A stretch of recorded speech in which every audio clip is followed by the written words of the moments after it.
Good morning students. आज की हमारी इस क्लास में हम सॉफ्टवेयर के बारे में पढ़ेंगे। सॉफ्टवेयर के जो दो प्रकार हमने लास्ट क्लास में बताए थे, सिस्टम सॉफ्टवेयर और एप्लीकेशन सॉफ्टवेयर के रूप में हमने जो वर्गीकरण किया था उसके बारे में बात करेंगे। सबसे पहले हम सिस्टम सॉफ्टवेयर की बात करते हैं। तो देखिए, सिस्टम सॉफ्टवेयर ऐसे प्रोग्राम्स को कहा जाता है जिनका काम कंप्यूटर को चलाना तथा उसे काम करने लायक बनाए रखना होता है। सिस्टम सॉफ्टवेयर ऐसे प्रोग्राम्स को कहा जाता है जिनका काम कंप्यूटर को चलाना तथा उसे काम करने लायक बनाए रखना होता है। सिस्टम सॉफ्टवेयर की अनुपस्थिति में कोई भी कंप्यूटर कार्यशील नहीं हो पाता है, इसलिए किसी भी कंप्यूटर के लिए सिस्टम सॉफ्टवेयर बहुत ही आवश्यक होता है। और किसी भी कंप्यूटर में सिस्टम सॉफ्टवेयर के कुछ मुख्य कार्य होते हैं जो इस प्रकार से हैं। सबसे पहले तो इसका मुख्य कार्य होता है सिस्टम सॉफ्टवेयर का अन्य एप्लीकेशन सॉफ्टवेयर के निर्माण में मदद करना। अन्य एप्लीकेशन सॉफ्टवेयर्स के निर्माण में मदद करना। सेकंड, अन्य एप्लीकेशन सॉफ्टवेयर्स को क्रियान्वित करने में मदद करना। अन्य एप्लीकेशन सॉफ्टवेयर्स को क्रियान्वित करने में मदद करना। नेक्स्ट, हार्डवेयर भागों जैसे सीपीयू, मेमोरी इत्यादि के उपयोग पर नज़र रखना। पेरिफेरल डिवाइसेस जैसे प्रिंटर, फ्लॉपी आदि से संचार करना तथा उनकी प्रक्रियाओं पर नियंत्रण रखना।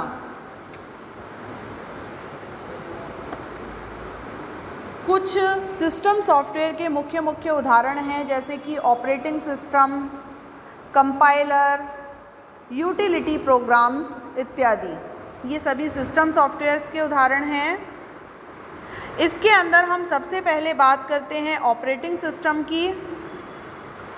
तो देखिए, ऑपरेटिंग सिस्टम जो है वह प्रोग्राम्स का एक ऐसा समूह होता है जो कंप्यूटर को सुचारू रूप से संचालित करने तथा अन्य प्रोग्राम्स के सुगम क्रियान्वयन का कार्य करता है। ये हमारा ऑपरेटिंग सिस्टम होता है जो कंप्यूटरों को सुचारू रूप से संचालित करने तथा अन्य प्रोग्राम्स के सुगम क्रियान्वयन का कार्य करता है। ऑपरेटिंग सिस्टम यूजर तथा कंप्यूटर हार्डवेयर के बीच परत का कार्य करता है। दोनों के बीच में यूज़र यानी कि जो कंप्यूटर पर कार्य करता है और कंप्यूटर हार्डवेयर के बीच परत का इंटरफेस का कार्य करता है। ऑपरेटिंग सिस्टम के मुख्य रूप से 3 कार्य होते हैं। नंबर 1, यह यूजर द्वारा आसानी से समझने तथा उपयोग में लाया जाने वाला इंटरफेस प्रदान करता है। देखिए, सबसे बड़ी बात जो है सिस्टम सॉफ्टवेयर की वो यही है कि वो कंप्यूटर के प्रोग्राम्स के सुगम आसानी से क्रियान्वयन के लिए जो कार्य करता है वह हमारा सिस्टम सॉफ्टवेयर करता है। तो सबसे पहला तो इसका कार्य यही होगा कि ये यूजर द्वारा आसानी से समझने तथा उपयोग में लाया जाने वाला इंटरफेस प्रदान करता है। सेकंड, यह कंप्यूटर के संसाधनों का मैनेजमेंट करता है। जितने भी हमारे कंप्यूटर के संसाधन होते हैं उनका यह मैनेजमेंट करता है। इसके अलावा कुछ उपयोगी यूटिलिटीज़ जैसे कि डिस्क को फॉर्मेट करना, डिस्क पर खाली स्थान का पता लगाना आदि भी हमारा ऑपरेटिंग सिस्टम प्रदान करता है। अब हम यहाँ पर कुछ ऑपरेटिंग सिस्टम्स के बारे में बात करेंगे जो प्रमुख हमारे ऑपरेटिंग सिस्टम्स हैं। उसमें सबसे पहले हम बात करते हैं MS-DOS के बारे में। MS-DOS के बारे में देखिए, MS-DOS का पूरा नाम लिख लीजिए, Microsoft disk operating system. Microsoft disk operating system इसका निर्माण माइक्रोसॉफ्ट कंपनी के द्वारा 1981 में किया गया था। MS-DOS ऑपरेटिंग सिस्टम का निर्माण 1981 में माइक्रोसॉफ्ट कंपनी के द्वारा किया गया और इसे बहुत अधिक प्रसिद्धि मिली थी। इसके द्वारा IBM संस्करण को PC-DOS कहा जाता है। इसके द्वारा IBM संस्करण को PC-DOS कहा जाता है और इसके द्वारा केवल 640 KB मेमोरी की आवश्यकता होती है। ये जो MS-DOS हमारा ऑपरेटिंग सिस्टम है, यह एक टेक्स्ट बेस्ड ऑपरेटिंग सिस्टम है। टेक्स्ट बेस्ड ऑपरेटिंग सिस्टम होने का अर्थ है कि इसमें आप केवल टेक्स्ट पर ही कार्य कर सकते हैं। लेकिन जैसे हम आजकल जो हमारे वर्तमान में जो ऑपरेटिंग सिस्टम्स हैं, उनमें ग्राफिक्स का भी समर्थन होता है, उसमें इमेजेस वगैरह का भी होता है। इस प्रकार से MS-DOS के अंदर ओनली टेक्स्ट पर ही MS-DOS का कार्य करता है, उसके अंदर ग्राफिक्स का कोई कार्य नहीं होता है। और DOS एक सिंगल यूज़र तथा सिंगल टास्किंग ऑपरेटिंग सिस्टम है। सिंगल यूज़र का मतलब है कि इसमें एक बार में एक ही व्यक्ति कार्य कर सकता है, जबकि जो आजकल हमारे नए नए प्रचलित जो ऑपरेटिंग सिस्टम है वो मल्टी यूज़र होते हैं, मल्टीटास्किंग होते हैं। उनमें एक साथ एक व्यक्ति कई कार्य कर सकता है, जबकि MS-DOS के अंदर ऐसा नहीं है। उसमें सिर्फ एक ही व्यक्ति कार्य कर सकते हैं और एक बार में सिर्फ एक कार्य ही कर सकता है, इसलिए इसे सिंगल यूज़र तथा सिंगल टास्किंग ऑपरेटिंग सिस्टम कहते हैं। नेक्स्ट है हमारा ऑपरेटिंग सिस्टम विंडोज़। विंडोज़ का निर्माण भी माइक्रोसॉफ्ट कंपनी के द्वारा ही किया गया है और इस ऑपरेटिंग सिस्टम ने कंप्यूटर के उपयोग को बहुत अधिक आसान बना दिया है। पहले काफ़ी जटिलता थी कंप्यूटर के उपयोग करने में, लेकिन विंडोज़ के निर्माण के बाद में कंप्यूटर का उपयोग बहुत अधिक आसान हो गया है। यह भी MS-DOS की तरह सिंगल यूज़र प्रोग्राम है, लेकिन मल्टीटास्किंग ऑपरेटिंग सिस्टम है, जबकि जो हमारा MS-DOS है वह सिंगल यूज़र है और सिंगल ही टास्किंग है, जबकि Windows single user multitasking operating system है। इसमें उपयोगकर्ता कीबोर्ड के साथ में माउस का भी उपयोग करता है, जबकि MS-DOS के अंदर माउस का प्रयोग नहीं होता है, कीबोर्ड का ही प्रयोग होता है। लेकिन विंडोज़ के अंदर माउस का भी कीबोर्ड के साथ में उपयोग किया जाता है। इसका जो सबसे अधिक प्रचलित संस्करण है वह विंडोज़ 98 है। नेक्स्ट है हमारा यूनिक्स।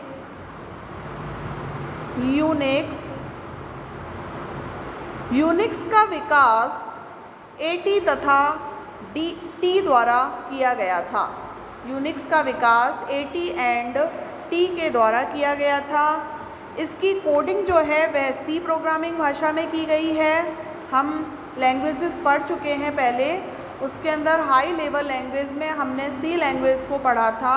उसी C प्रोग्रामिंग भाषा में यूनिक्स की कोडिंग की गई है। इसके द्वारा मल्टीटास्किंग तथा नेटवर्किंग संभव है। यह एक मल्टी यूज़र ऑपरेटिंग सिस्टम है और इसके जो कमांड्स जो इसके अंदर दिए जाते हैं वह कुछ जटिल होते हैं। मल्टी यूज़र ऑपरेटिंग सिस्टम है, इसमें एक साथ में कई यूजर्स एक साथ में कार्य कर सकते हैं। नेक्स्ट है हमारा विंडोज़ NT।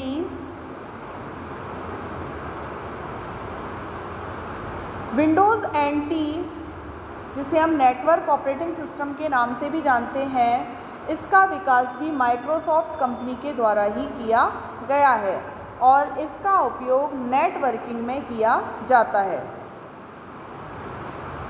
इसके अन्य प्रोग्रामों के कारण खराब होने के मौके कम होते हैं, क्योंकि इसमें प्रोसेसिंग शक्ति तथा संसाधनों की आवश्यकता होती है।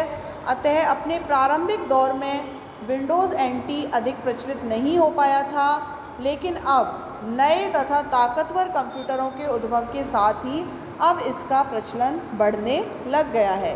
पहले इसका प्रचलन कम था, लेकिन अब इसका प्रचलन बढ़ने लगा है। नेक्स्ट है लाइनक्स। तो देखिए लाइनक्स भी अन्य ऑपरेटिंग सिस्टमों जैसा ही है, लेकिन इसमें दो पहलू हैं जो अन्य ऑपरेटिंग सिस्टम से काफ़ी भिन्न हैं।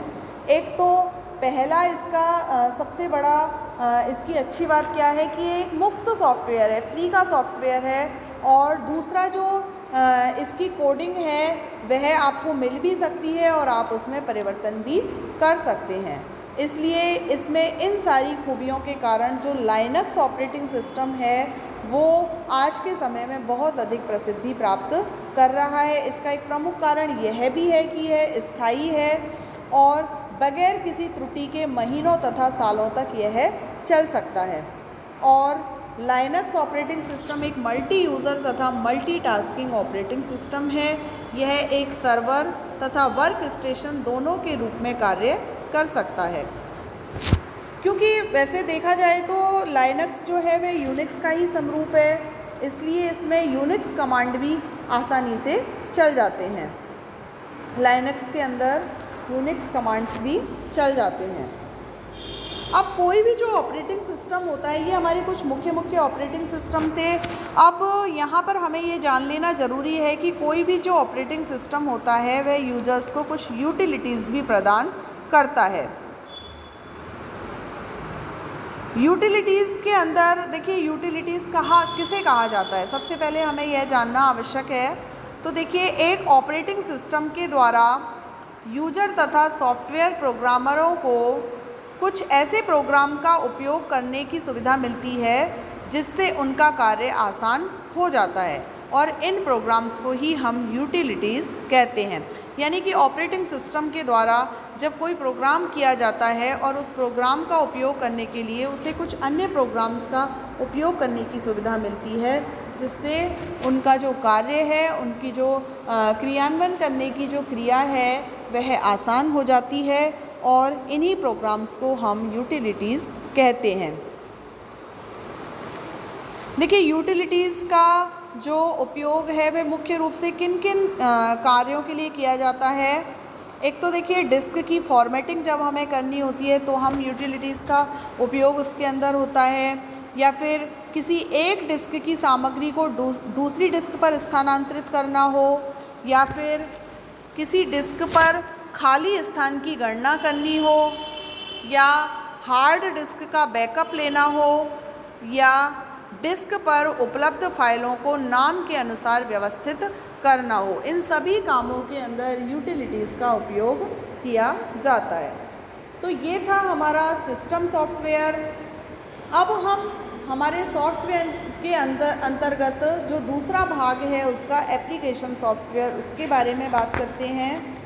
तो देखिए एप्लीकेशन सॉफ्टवेयर हम किसे कहते हैं? वे सभी सॉफ्टवेयर जिन्हें किसी विशेष अनुप्रयोगों को ध्यान में रखकर निर्मित किया जाता है, वे सभी एप्लीकेशन सॉफ्टवेयर्स की श्रेणी में आते हैं। यानी कि विशेष अनुप्रयोगों के लिए इनका निर्माण किया गया है, और इन सॉफ्टवेयरों का उपयोग सिर्फ उसी अनुप्रयोग के लिए ही किया जा सकता है जिसे ध्यान में रखकर इसका निर्माण किया गया है। यानी कि अन्य किसी सॉफ्टवेयर के लिए हम किसी अनुप्रयोग के लिए हम उसका प्रयोग नहीं कर सकते। जिस अनुप्रयोग के लिए हमने इसका निर्माण किया है उसी में वह काम आ सकता है।